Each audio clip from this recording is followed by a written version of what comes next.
I wanted to start with a photograph of my family. This is a perfect image of the genetic variation of the people who I love dearly. People frequently will take similarities in families for granted and will assume that a child resembles their mother and father more than unrelated people do. Although when one examines family members, one can generally pick out some comparable features amongst them. The traits given from one generation to the current one is called heredity. Furthermore, brothers and sisters are not identical copies to their siblings, nor are children identical to their parents. Onward with inherited similarities. There are genetic variations in families. Genetic variation amplifies how everyone is unique and not the same, since everyone has different DNA. For starters, genetics is a scientific study regarding inherited variation and heredity. Parents supply their offspring with coded data in the form of hereditary units called genes. Genes are inherited from parents and they account for family likenesses such as shared hair color or eye color. Our genes provide specific traits that arise as we mature from fertilized eggs into adults. The only cells of the human body not created by a process called mitosis are the gametes found in the ovaries in females and testes in males. The process that helps undergo sexual reproduction is meiosis, which is an extraordinary form of cell division. In contrast, meiosis lessens the number of chromosome pairs from 2 to 1, whereas mitosis conserves the number. Meiosis creates cells that differ genetically from the parent cell, whereas mitosis creates daughter cells that are genetically identical to the parent cell. I'm going to share some terms used in meiosis.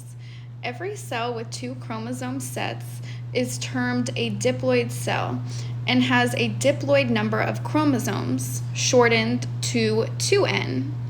For humans, the diploid number is 46. 2n equals 46, whereas as an outcome of meiosis, each human sperm and egg are haploid, n equals 23. Furthermore, 2 diploid cells start the process of meiosis 1.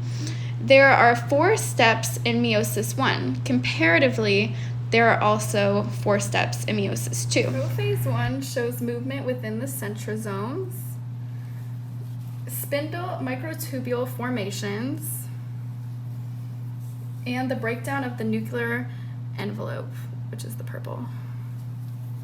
In early prophase, crossing over occurs, which is an exchange of genetic information. It is not represented in this image. However, that means that the DNA molecules break down by proteins and rejoin with unalike chromatids. The terminology used for crossing over is recombination. Recombination can transpire between any 2 genes on a chromosome. Next, in metaphase 1, the homologous chromosome pairs line up at the metaphase plates. 2 chromosomes of a distinctive pair that have the same length, centromere position, and staining pattern are termed homologous chromosomes. Also, the independent assortment is the formation of a random sequence and combination of chromosomes in meiosis and genes on various pairs of homologous chromosomes. This assortment occurs in metaphase 1. In anaphase 1, sister chromatid cohesion occurs by the breakdown of proteins, leading up to the separation of each homologous chromosome pair. The chromatids move as a unit in the same direction as their pole. The last steps of meiosis 1 include telophase 1 and cytokinesis, which usually happens simultaneously, where 2 haploid cells form. While each chromosome contains 2 sister chromatids, Once meiosis 1 is completed, meiosis 2 begins with prophase 2. One significant difference in prophase 2 that occurs in prophase 1, which is crossing over. Crossing over does not happen in prophase 2. I wanted to display metaphase 2 since it is quite different from metaphase 1. In metaphase 2, the chromosomes are aligned on the metaphase plate, and the sister chromatids are not identical because of the crossing over in prophase 1. The rest of the phases in meiosis 2 that weren't addressed do not contain differences from meiosis 1. Besides that, 2 haploid cells are going through each step, which then produces 4 haploid cells during telophase 2 and cytokinesis. Furthermore, here is the big picture, including interphase, meiosis 1, and meiosis 2. Please note that the chromosomes in interphase would not be condensed yet, like in this model.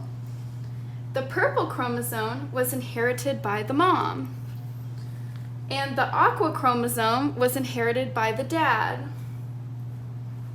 The chromosomes duplicate during the S1 phase, which occurs in interphase. These are the products produced in meiosis 1 and meiosis 2. In meiosis 1, 2 haploid cells were produced with duplicated chromosomes, whereas meiosis 2 produced 4 haploid cells and all consist of unduplicated chromosomes.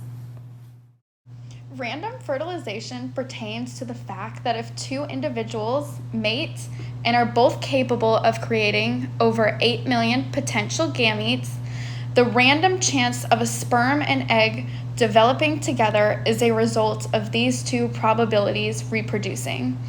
A fertilized egg is termed a zygote, and that is the first step of creating life.